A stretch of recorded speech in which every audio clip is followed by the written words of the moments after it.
Southern California Orthopedic Institute presents A Patient's Guide to Arthroscopic Surgery.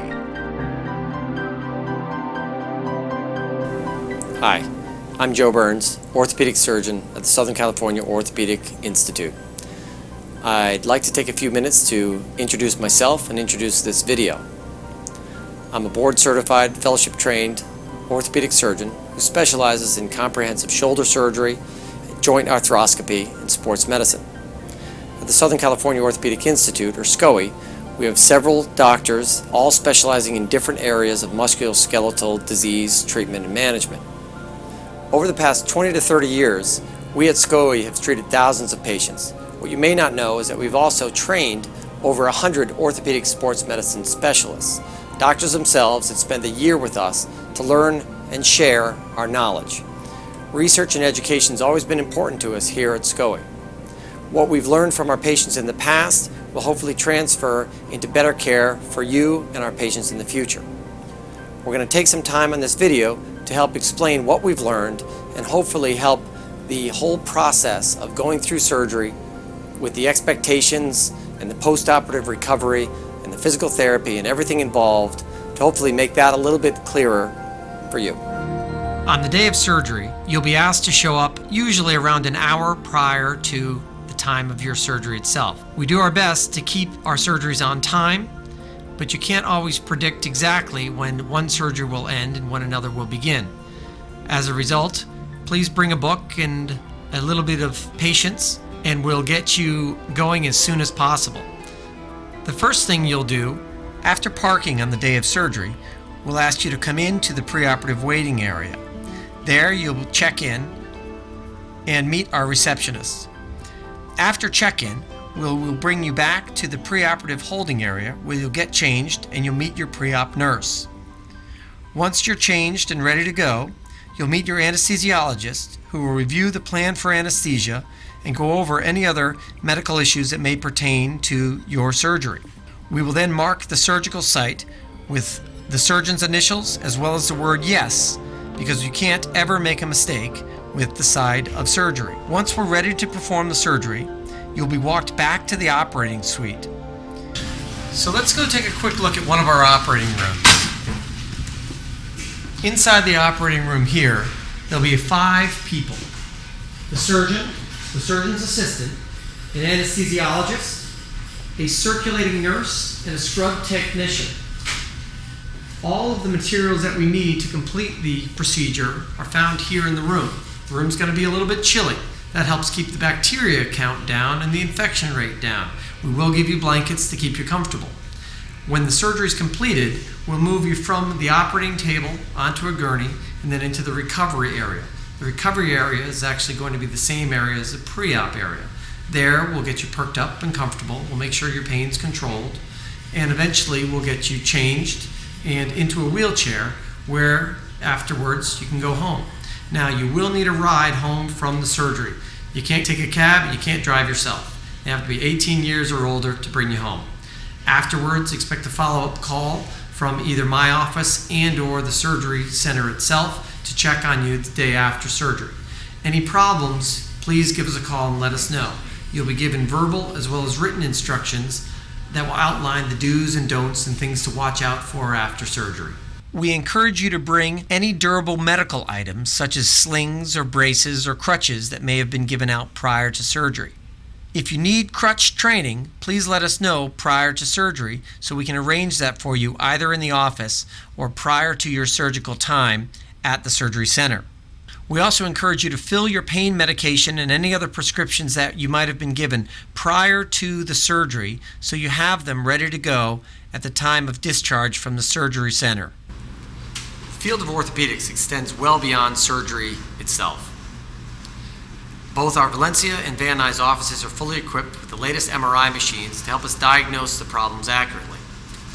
We also have fully equipped physical therapy and occupational therapy centers that can help you avoid surgery if at all possible, but when surgery is necessary, they help you get back in the game as quickly as possible.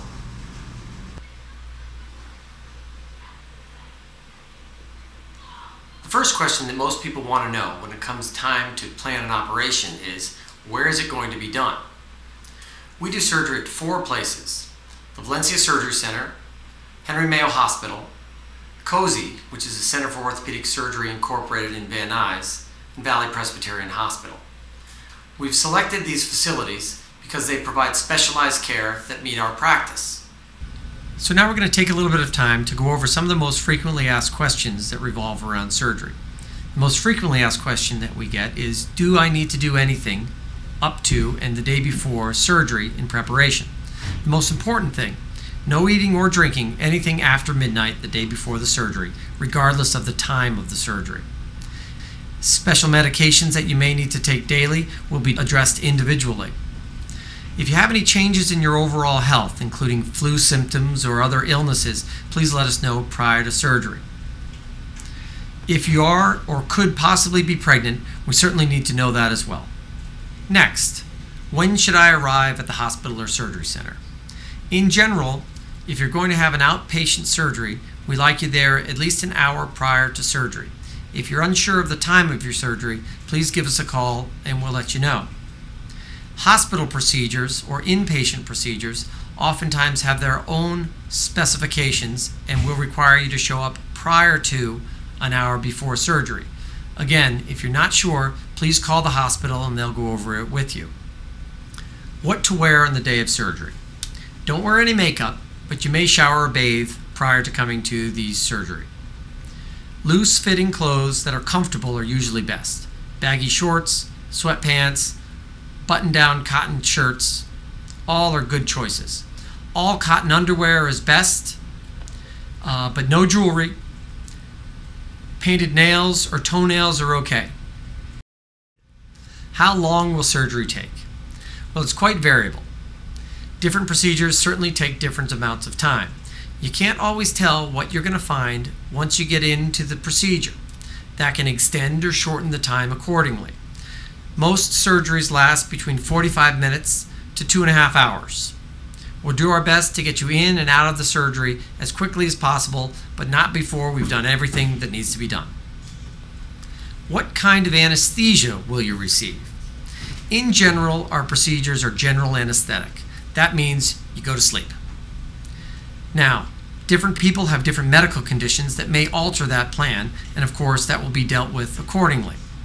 There's local anesthetic, where you just have some numbing medication, and there's other types of anesthesia that involve twilight sleep or regional blocks that just numb the area of the procedure. Each person will be dealt with individually, and we encourage you to discuss the options with your anesthesiologist. How long will you be in the hospital or the surgery center? Again, that depends on the procedure performed and how quickly you bounce back. Outpatient procedures usually enable a patient to go home within about an hour of the finish of the surgery. Inpatient procedures, such as shoulder replacements or other bigger procedures, usually involve between 1 and 3 nights in the hospital. We'll get you home as soon as we can. And what happens after an outpatient surgery is completed? Well, from the recovery room, once you're comfortable, alert, and oriented, we'll get you in touch with your ride home and also give you some written instructions that you take with you. Any questions that arise that aren't on these written instructions, please give our office a call and we'll be happy to cover them. In general, you should also have your post-operative appointment all set up. If you can't find the date of that appointment, give us a call and we'll go over it with you so that you can be on time and we can go over the results of the surgery, the special findings of the surgery, and how that may affect your individual recovery. The first thing that you're going to do when you get home is relax, get settled in. Usually use lots of ice on the operative extremity to help minimize the swelling. Pain medications are important. You want to try to stay ahead of the pain. If you need to take 1 or 2 pills as we directed, that's fine. Try to keep on top of the pain as best you can. Certain medications have side effects. You can have nausea, you can have dizziness. They can affect you in lots of different ways. If you have major side effects, please call the office and we can usually find an alternative medication that might suit you a little bit better. The recovery process starts immediately. It starts with first recovering from the trauma of the surgery itself. Pain medications, swelling management, and rest. But as time goes by, we're going to want to get you moving. The goal is to regain your high level of function and get it as close to normal as possible. So after surgery, we're probably going to give you some exercises that we're going to want you to start between the day of surgery to sometimes 48 hours later. And we'll give you those instructions the day of your preoperative appointment. They may involve exercises to move your shoulder. They may involve exercises to move your knee. They may involve exercises to get up and around and be active. But also occasionally, we're going to want to go very slowly and protect the surgical site. Each surgery is different, each person's different, so please call us if you don't have a good understanding of what the expectations for moving the shoulder, the knee, the hip, or the ankle may be after surgery. Next stop, physical therapy. After you've completed your initial post-operative recovery, you're up and around and you're moving, we're going to want to accelerate that process as quick as we can. We can't necessarily speed up the body's normal healing process, but we can optimize it. That's where the therapists come in. They can work on getting your range of motion back, they can work on getting the swelling down, and they can work on regaining your strength so that you make as quick a recovery as possible. It's going to take some time, some effort, and a lot of work and perseverance on your part to get the best out of your body. One of the terms that we use very frequently is take what the body will give you. That involves the shoulder, the knee, and just about any part of the body. You don't want to overdo it, but when motion is there or strength is there, we're going to be there to help you regain it. Early in the post-operative period, the goal of all surgeries is a smooth, easy recovery. But if problems arise, we need to know about it. Here are some of the things that you should know to give us a call for. Increasing pain. We do expect some soreness after surgery. If it's getting worse and worse and worse, please let us know and we can adjust your pain medication or certainly bring you in for an evaluation. Fevers and temperatures. The vast majority of people after surgery have an elevated temperature. It may be 99, it may be 100. This is normal. Temperatures over 101.5 should be reported to the office, as it could be a sign of an early developing infection. Fevers that develop 2 and 3 weeks after surgery can also be signs of a developing infection and need to be evaluated quickly. Redness around the wound that's increasing, drainage from the wound after the first 48 to 72 hours should be brought to our attention as well. Now, what's to be expected? Numbness in the hands, fingers, or toes. That's normal. If it's worsening or it's related to weakness or loss of normal function, we need to know about it. It's very common, however, for there to be some numbness and tingling in the fingers after shoulder surgery or in the toes after knee surgery. This should resolve over the next 24, 48 hours after surgery, and certainly by 72 hours. If it's still there, you should let us know. Nausea and vomiting. Very common after anesthesia. Time usually takes care of it. However, if it's intractable and you can't keep down any food, again, we need to know. Sometimes it's related to the pain medication that you may be taking. Sometimes it's related to a bug that you may pick up, and we need to differentiate one versus the other. Please let us know. Sometimes people need medications to minimize the nausea and vomiting, and we're happy to provide that. Other issues that may arise. It could be almost anything.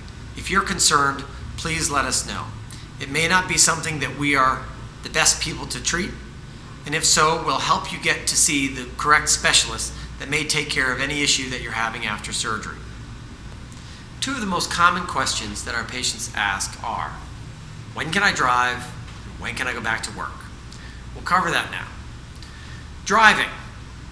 The answer is you can drive when you're safe to drive. That means you have to be able to work the pedals. You can't be taking narcotic pain medications. You have to be able to react quickly and work the wheel effectively if something unexpected happens on the roadway. Most people recover within a week or two from an arthroscopic procedure to the point where they're safe to drive. Other people might take weeks or even months until they're safe to drive. Each person's different. Those are the guidelines that we'd like to set for people. Returning to work. Well, that all depends, doesn't it, on what you do for work. Sedentary work can usually be resumed within several days or at most a week after most arthroscopic procedures. Larger invasive procedures such as shoulder replacement or fracture management may take much longer and need to be managed on an individualized basis. Laborers, people that use their body or their shoulders or their knees or their hips to do their job, are going to take a lot longer to return to work than someone with a more sedentary job. Generally, when you're up and walking, you can go back to doing sedentary type work, but full manual duty may be 6 months and can be a year after some of our more devastating or complex procedures. And again, we'll help you guide through the post-operative period to help manage your expectations and get you back to work as soon as possible.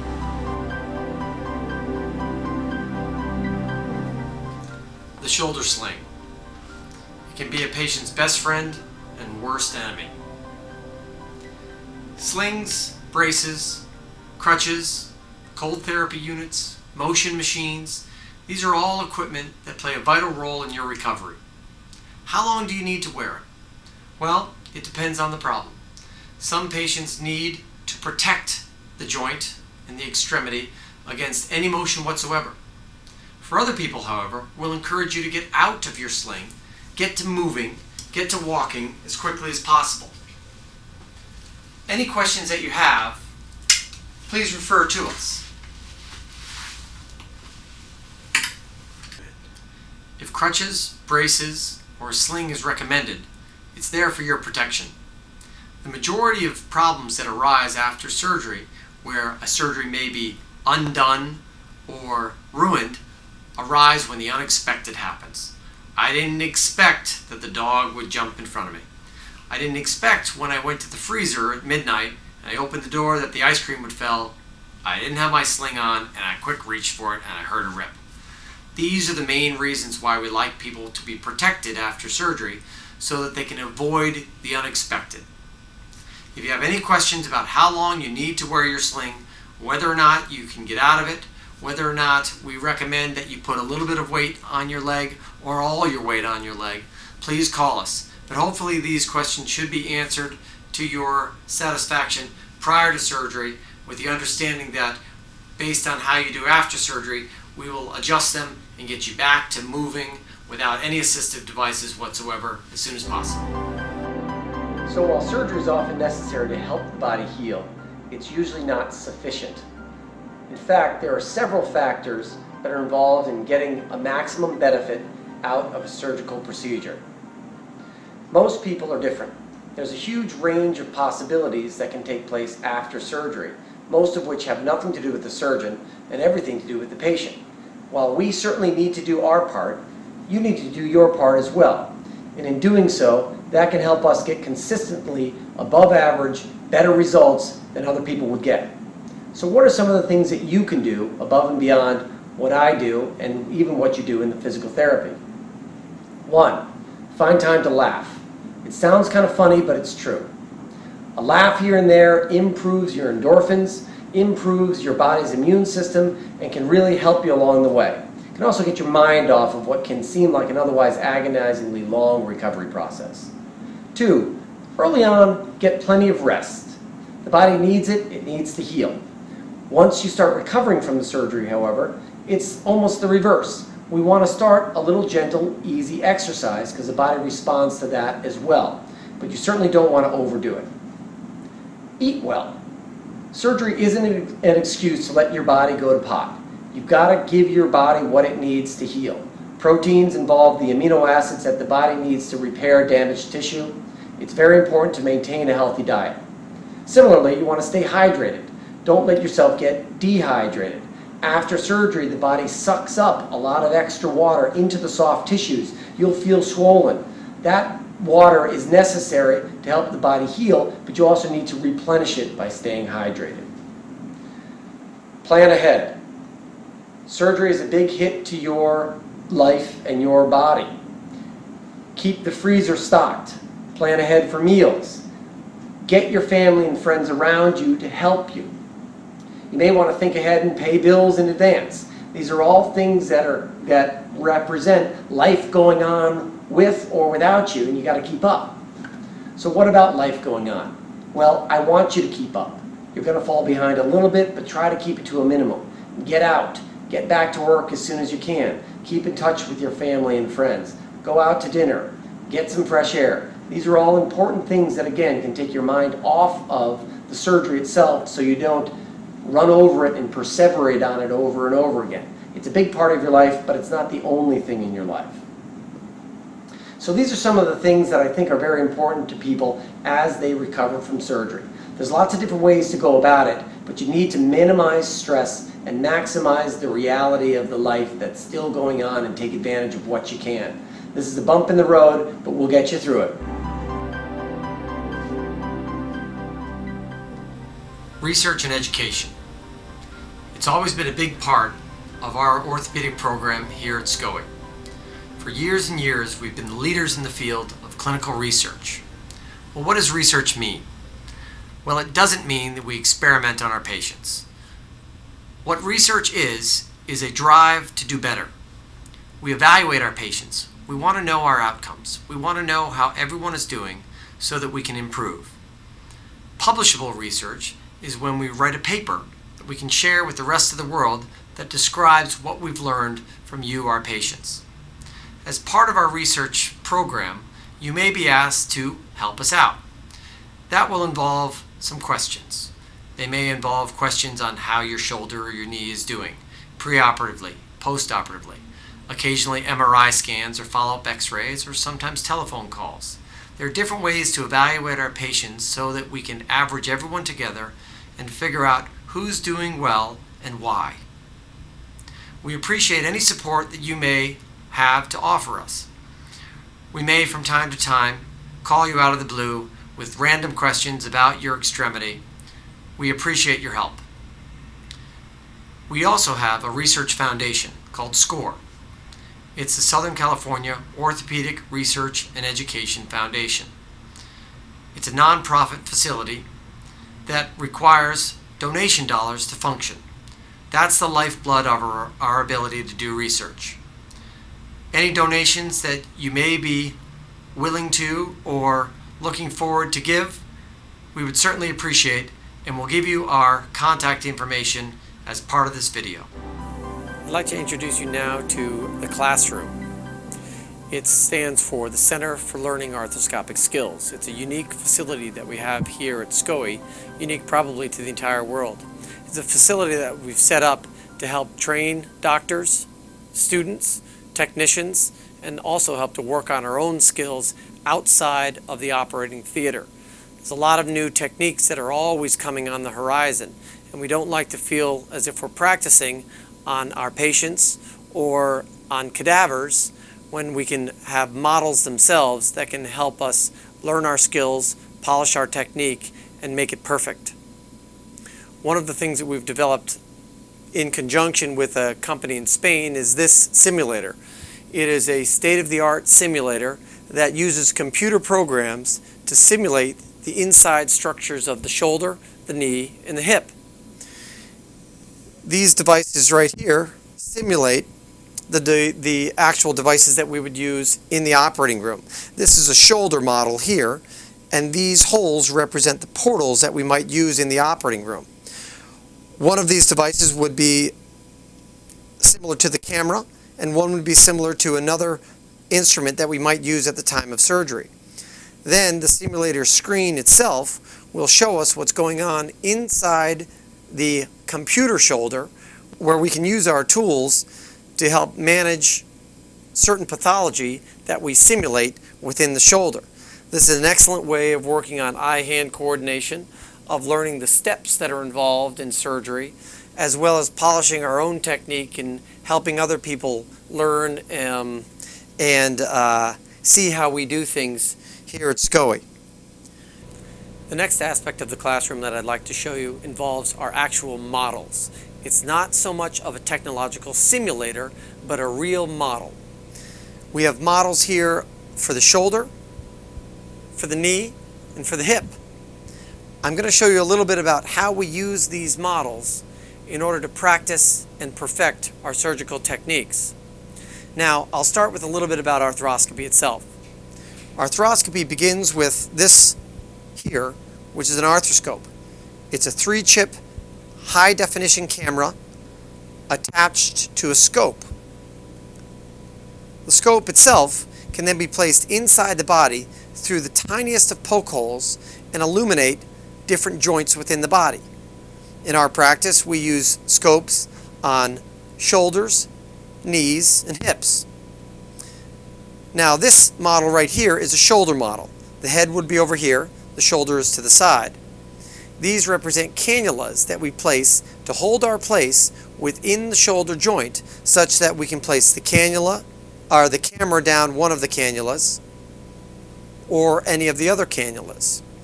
So I'm going to give you a little introduction about how this actually works to show us the inside of a joint and enable us to not only do surgery but practice surgery and teach surgery at the same time. The camera itself can be placed through a tiny little poke hole in the side of the shoulder into the shoulder itself. The rest of the procedure can be done with instruments that we have here in the classroom. These instruments are the actual instruments that we use in the OR. Now, these are retired versions. We don't bring these from a live patient to the classroom and back, but these have been used in actual surgery, and these are the real instruments that we practice with.